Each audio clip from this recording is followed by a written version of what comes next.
Hello everyone, my name is WalStreet, and today we are here for the last episode of Over the Hills. If you're new to this little series I'm doing, or you're just like, I'm here to just watch Over the Hills Part 6, shame on you. Watch the other 5 before watching this if you don't want to get any spoilers. If you're here just to watch this episode, after this and you like my reaction style, please watch the other ones. You might as well. We had nothing else to do in quarantine, so why not? At least that's how my stay is. We're still in quarantine. While the rest of the country is going free, I'm like, how dare we? Without further ado, though, I need to see what's happening. The thumbnail for this has been scaring me for the last 3 weeks. Let's just get right into it.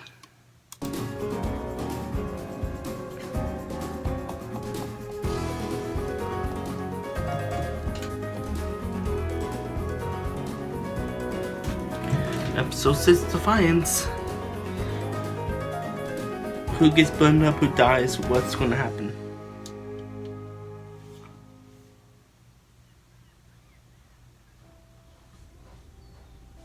The Penoy Valley Railway's summer operating season was in full swing, but despite the hot summer weather, not all trains were running efficiently. Di tried his best, but on some days he struggled to catch his breath. A poor shipment of coal to the line had left him struggling on the steep slopes of the Penoy Valley, even causing him to have to stop for a blow-up on several occasions, much to the annoyance of the passengers. As the summer sun dried out the landscape, line-side fires were becoming more common, and the volunteers would frequently find themselves stopping the train out of course to put them out. Okay. These line-side fires, combined with the bad press from Mr. Stovall's altercation with Smith and Sons, had created a bad atmosphere amongst the local townspeople. During a newspaper interview, Smith and Sons had claimed that they'd been targeted by Mr. Stovall and that he had attacked them in retaliation for starting a rival company. Smith and Sons had exploited the situation to their advantage, and many passengers were now boycotting the railway in support of the bus company. Damn. A few weeks after the car park altercation, Mr. Stovall was released on bail. Okay. This incident had left him feeling very bitter. However, he was glad to resume his duties as company chairman. It's great to have you back, Mr. Stovall. You got off pretty lightly, in my opinion. What changed Magistrate's mind? The magistrate? Jeff? Me and Jeff go way back. We were both prisoners of... Wait, what? Prisoners of war? You never mentioned this to us. Forget I said anything. It's not important. You know, I would love now? to hear some of your war stories, Mr. Stovall. Said, just drop it, alright? Mr. Stovall walked briskly away and seemed very upset indeed. What's wrong? Okay. What did we say? Just leave him be, You Mr. probably bring back some PTSD Men from like him. him have suffered enough. Let's all agree to never bring this subject up again. Is that understood? Yes, That should be Mr. easy. Stovall. This is Yes. the last episode. I understand.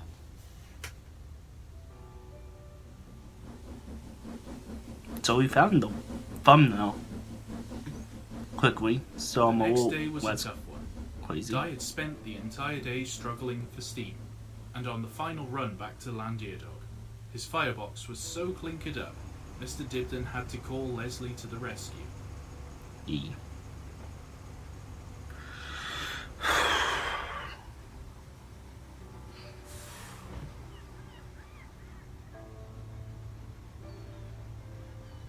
As Di was shunted into the shed, he felt a cold rush of air passing through his tubes as his fire went out for the last time.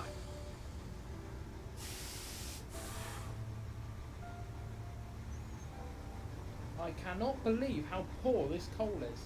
I just couldn't breathe today, Mr. Dibdin. I couldn't breathe. I know. We have another shipment coming in a few days. Hopefully that'll be better. Most of it's coming out of his funnel. Do you see how many cinders he chucked out coming up from Penny this morning? His smoke shouldn't be as thick as it is. You can see the coal isn't burning properly, even with the blower on. It's burning thick and black. I hope that this new coal's better. I've had enough of putting out line-side fires. So have our passengers. Mr. Dibdin, I've had an idea. Yes, Ian? Why don't you go to Pennyard Colliery and get some? Oh, don't be so silly, Ian. I'm being serious, Mr. Edmondson. There was always a few tons of good steam coal sat next to the lift house. We always kept the old steam water pump as a backup for the diesel pumps. I'm sure there would be a few tons there that we could use. Black coal's been there for years. It'll never burn now. Yes, it will. You mark my words, Mr. Edmondson. It will burn. Well, I mean, sure, give it a how shot. will we get it here? I'm not 100% sure that would burn either. Oh yeah? So you're going to make us shovel it in by hand, eh? I don't think so. Just as they were talking, Mr. Stovall arrived in his car and walked through the yard to meet the engines. Good evening, gentlemen. Mr. Davies, are you busy right now? No, we've been busy getting dye back from Pantygassog, but I'm free now. I received an urgent telephone call. I need to speak to you right away. Oh, very well. Let's go to the station. An urgent telephone call. I don't like the sound of that. Do you think he's okay? Come on, we should go too. Mr. Davies headed to the station building and met Mr. Stovall waiting outside. Good evening, Mr. Stovall. Ah, Mr. Davies, there you are. You wanted to see me? Yes. I received a very interesting telephone call. It was from the Bristol Channel Steam Packet Company. They have a passenger ship coming in tomorrow morning. It was due to arrive at Penarth, but there's a problem. Another ship had an accident. They collided into the pier. I know that pier. It's very old. Yes, and now it's damaged from the accident. It won't be ready to use tomorrow. They've asked us for our assistance. They realise it's very last minute, but they have promised to make it worth our while if we can help. Assistance? How can we assist? Well, their contingency plan is to dock the ship here in Landeerdog. The passenger berth just behind the station is in good condition. Just the passengers need to get their connecting trains from Newport and Cardiff, so British Railways have chartered a boat train for the job. So the plan is this. When the train arrives, we need to take it from Blaenberris to Landeerdog, pick up the passengers, and then take it to Blaenberris. The British Railways will take it on to Newport and Cardiff. Wait, hold up a second. Are they supplying an engine for this? An engine? Yes, an engine. No, I'm afraid not. Their chartered train will terminate at Blaenberris, and then we're on our own. British Railways won't allow their locomotives on our rails anymore. So, Dye will have to do it. How many coaches is it? Do you promise not to get angry? No, I do not. Please promise me, Mr. How many coaches, Mr. Stovall? Typically, it's 3, so. 13? 13? 13 coaches? Gordon Bennett. Mr. Davies, Di can't manage 13 coaches. Hell He no! can barely manage 4. Have you seen our passenger trains lately, Mr. Stovall? No, I haven't. I've been in jail, Mr. Dibdin. Right, sorry, but let me explain. Di hasn't been coping well with this poor quality coal. He can hardly manage 4 coaches as it is. Oh, come on, Mr. Edmondson. He's a 7F for Drake's sake. It's not his size, Mr. Stovall. It's the coal that's the problem. The coal we're burning right now is appalling. It's not good steam coal at all. Well, we won't get any better coal tonight, even if we could afford another delivery. Which we cannot, by the way. Nobody would deliver it for us. No. I'm afraid we'll have to call it off, Mr. Stovall. But think of the money, Mr. Davies. That's a lot of money we'd be throwing away. And good press. God knows we do need some positive press right now. What other choice do we have, Mr. Stovall? Well, it's too good an opportunity to just give up. There just has to be a way. You adapt and overcome. That's what you told us, right, Mr. Davies? Yes, I did. Mr. Edmondson thought for a moment, and remembered what Ian had told him about the coal at Pennyog Colliery. Mr. Davies, You have to try that coal. I think I may have had an idea.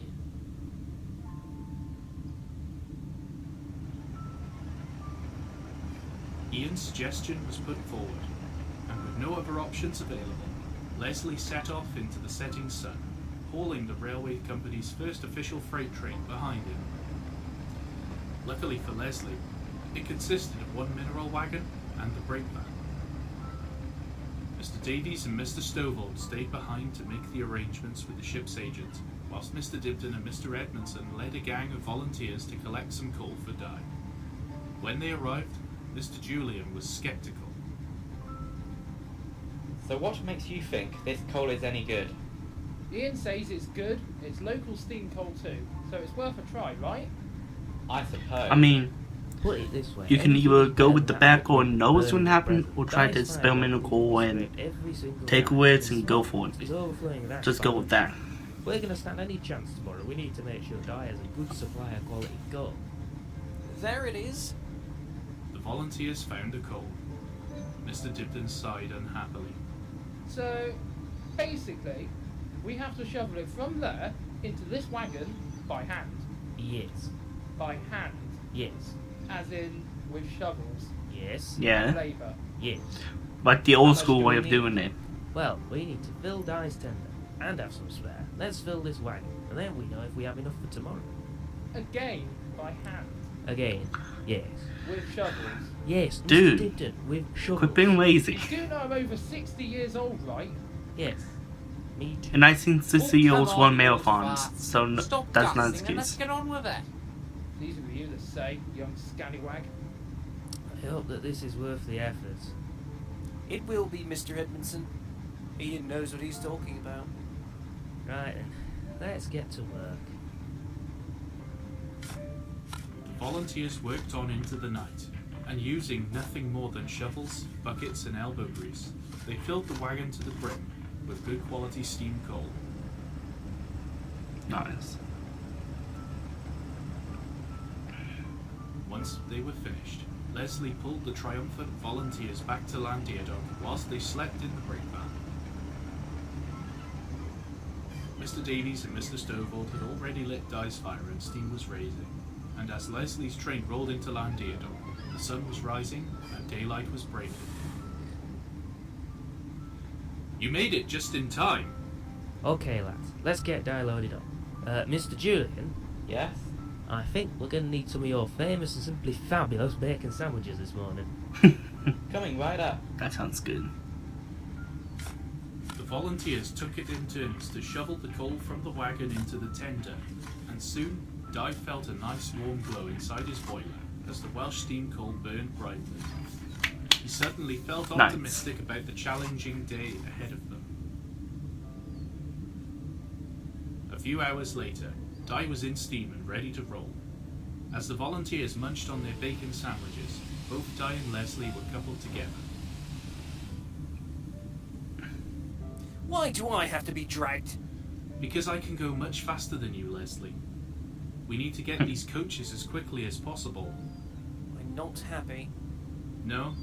No, I'm not happy. I hate being dragged, and I suppose you'll be doing all the work later too. I'll just be dragged along behind again. Come on, Leslie, we have A to small work amount of together this discomfort morning. for Are you both ready? efficiency Yes, is sir. not bad. Yes, sir. Just deal with Good. it, man. Now, Sorry. lads, you need to go to Blind Barris. The coaches from the boat train will be waiting for you. Dye, I want you on the front, and Leslie, you will push from the back. Well, that figures. There's still a turntable at Van Berris, Mr. Davies. Could we turn him before we come back? Only if you have time, Mr. Edmondson. Now you best be off. Right away, driver. Mr. Edmondson climbed into Dye's cab. Well, Matthew, here goes.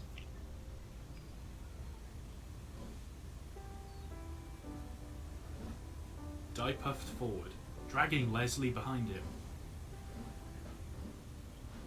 Dye rushed along the line as fast as he could. He felt elated. He had plenty of steam in his boiler, so much so that Mr. Dibdin had to hold him back.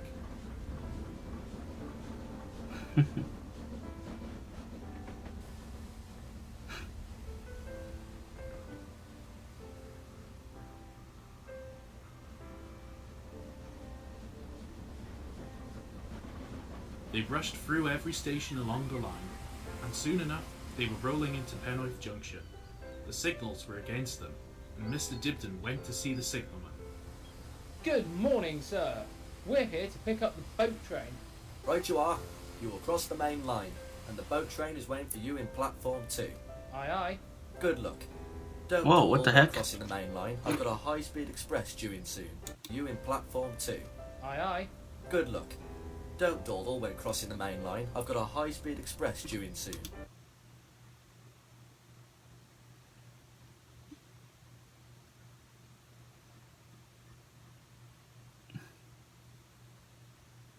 That just took me way out of the video. I'm so sorry. Alright. There's a fist you guys have to somehow do or all that. That was weird. Never seen that. The signalman returned to his box, and then the signal turned green. Mr. Dibdin opened the regulator, and Di puffed forwards. This was his first venture off the Penoy Valley Railway since he had been restored to steam.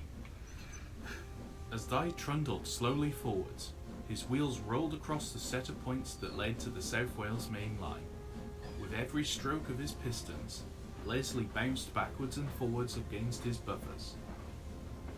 Di puffed hard as they headed up the steep bank out of the tunnel. On the other side of the main line, Di saw the remains of Blindberris Motive Power Shed. It had been closed a year earlier and was already looking derelict. As Di rolled towards Blindberris Station, the town itself looked deserted. They cautiously crossed the main line, and Mr. Dibdin brought them to a stand just past the main signal gantry. The signalman knew they were coming, and kindly set the points for them to back down into the motive power depot. With steam on the western region gone for good, the days of turning engines on the turntable were over, and the yard foreman had locked the turntable out of use. Okay. As they approached Blindberris North Box, the signal was against them, and Mr. Dibdin brought them to a stand. We need to get Di turned. Can you switch the points, please? Right, you are then. Mr. Edmondson spoke to the signalman and obtained the turntable key. It had been a long time since he had an engine going into the depot. The signalman gave them permission to continue into the depot. As they approached, the yard felt abandoned. The grass was getting long and growing up between the sleepers. Leslie was left in a siding, and Mr. Dibdin carefully rolled Di onto the turntable. The turntable creaked and moaned as it took Di's weight. As he came to a stand, Leslie spoke up again. It's not fair. What isn't fair? It's not fair. You always pull the passenger trains. It's something I've always wanted to do. I've always wanted to pull a passenger train. Well, Leslie, we don't know how it's going to go today. 13 coaches is a heavy train, you know. Yeah. I'm really going to need your help today. But you're a big, strong engine.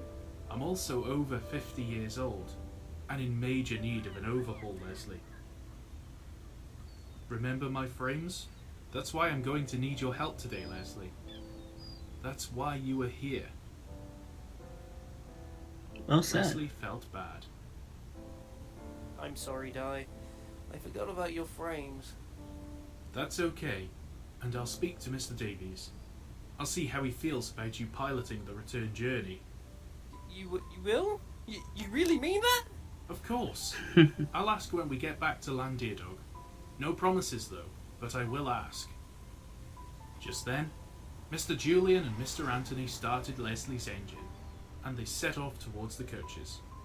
They would couple up to the back of the train to assist Di when necessary.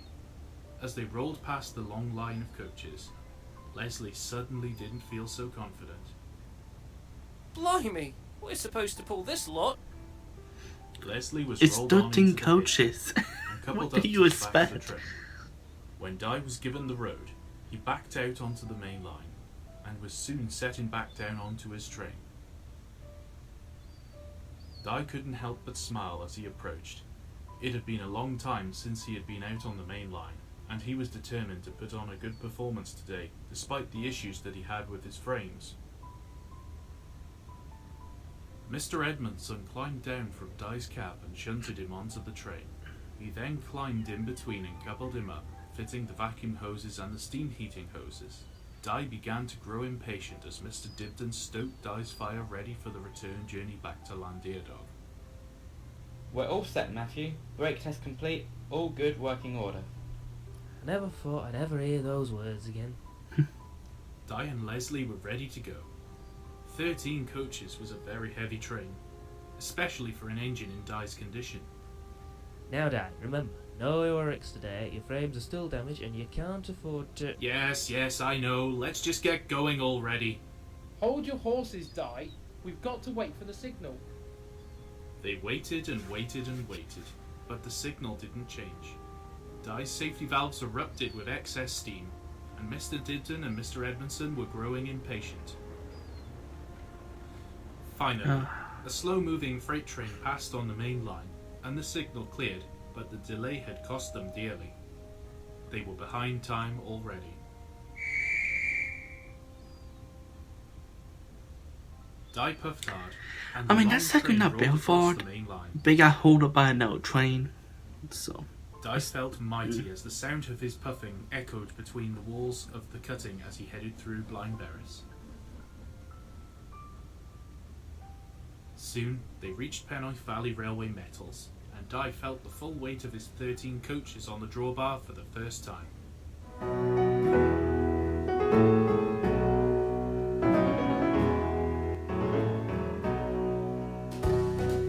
Wait.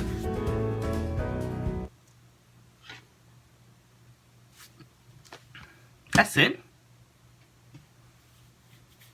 Not. What? Okay, I'm gonna keep watching just in case, but that's it?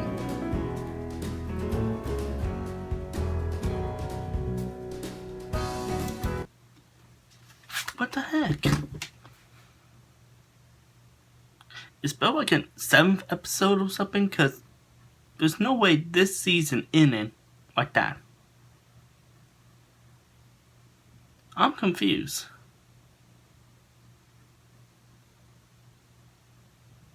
I'm just confused. Did I make it to the station?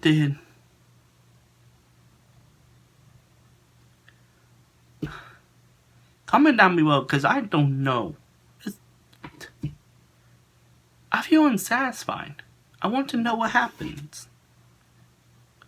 Did the railway get the money from helping out the shipment and they were able to beat the bus company by so much?